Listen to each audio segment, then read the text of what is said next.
Baby, singles ministry used to irritate my soul because all they would do is no sex before marriage. Don't be out there humping. Okay, good, got it. But I'm horny, and what do I do with this? Can you help a sister out? I was the person when we were submitting anonymous questions, writing on the card, I am horny. What do I do with this? And stop telling me to pray about it.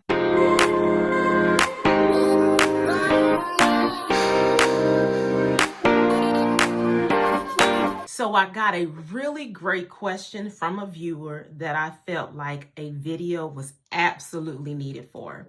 And she was asking me, how do you deal with your sexual desires? And it was a trigger for me in a good way because it took me back to my single season and how frustrated I was. And so I shared with her what I did, and that's what I want to do with you today. Give you 5 keys to help you to navigate this season of being single and horny. Because listen, baby, you are saved, but you are in a body, all right?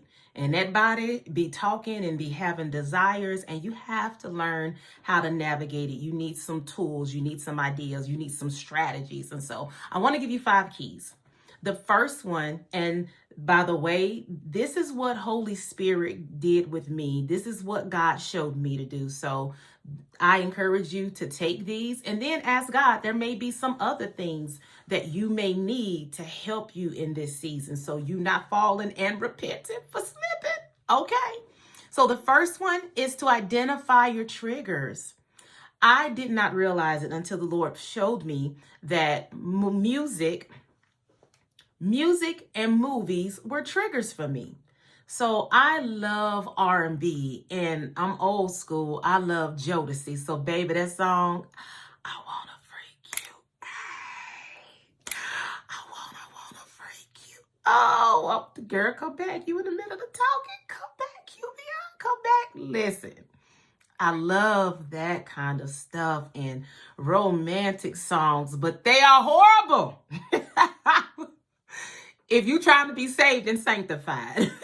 And those songs would trigger me. Oh my gosh. And I love rom-coms. I love romantic comedies. Well, I didn't realize how I would watch a romantic comedy, and for days after watching that romantic comedy, one, my faith is hit. And I'm like, God, where is my husband? Lord, I'm so tired. Where is he? How much longer is it going to be, God?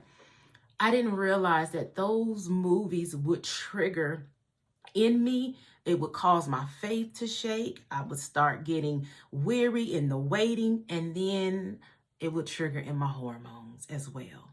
And so I had to get wise. For a season, I just had to cut out that kind of music and those kind of movies because they were so triggering. And when they would trigger me, it wouldn't just be for an hour. It would be for days. So I want you to take some time to think about what may be triggering you. You got some triggers. You just need to identify them. Number 2, stop daydreaming. Daydreaming is so dangerous. And for women, we have a tendency to daydream. Honey, we'll meet a man, hadn't even had the first date, and we are already imagining ourselves going down the aisle and what our children might be and our marriage hashtag possibly if we make it there.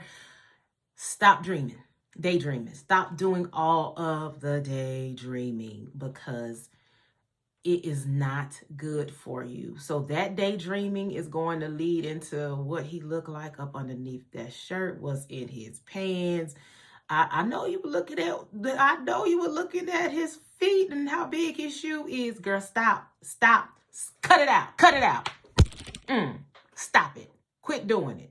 Make yourself stop. You have to pull down these thoughts. Just because a thought crosses your mind does not mean you have to run with it and allow it to take hold and take root.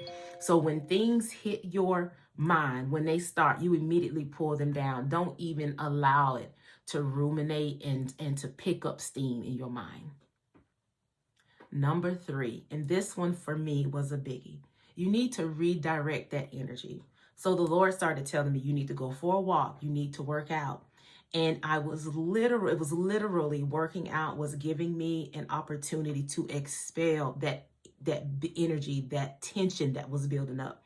So this happened during a season where I had gotten into doing half marathons. And so when it would get to be where it was just like, oh my gosh, I can hardly take it, I would put on my tennis shoes, didn't matter what the weather was like outside, and I would go and expel this energy. You have to get rid of the energy. So you need to find a way to redirect that energy to let go of that tension that's building up. Number 4, do not deal with men that are struggling with the same, because what's going to happen is you're going to mess around and have a day that you're struggling. It's going to be a day that he's struggling, and the enemy is going to get all up in that mix, and you're going to be repenting later. So unless this is a person that God has said he is the one for you, you need to set up boundaries and create space so that you don't have yourself in a situation, because them situations happen. And number 5, accountability. You need accountability, especially if you have had a tendency to fall over and over and over again. You need accountability with somebody that you can trust, that's going to hold you accountable, and that you will allow them to hold you accountable, okay? So we can say we want somebody to hold us accountable, but if you get mad when they give you their opinion or have something to say, you're not allowing them to hold you accountable. So you let them know, like, yo, I'm struggling. 1, that person should be triggered to start praying for you, okay? 2, you're going out on dates or meeting up with people, you let them know so that you can hold yourself accountable, so that you're not out in these streets out here dropping your drawers at times you're not supposed to be. Hold it for marriage. Okay?